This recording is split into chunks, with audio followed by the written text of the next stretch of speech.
The flavor of this banh mi is on point.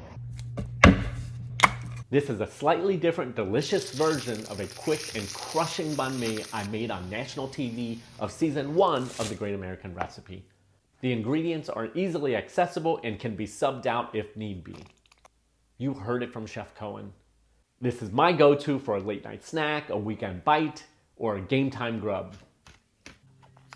My mom taught me this one and I highly recommend that you try it. Let me know what you think.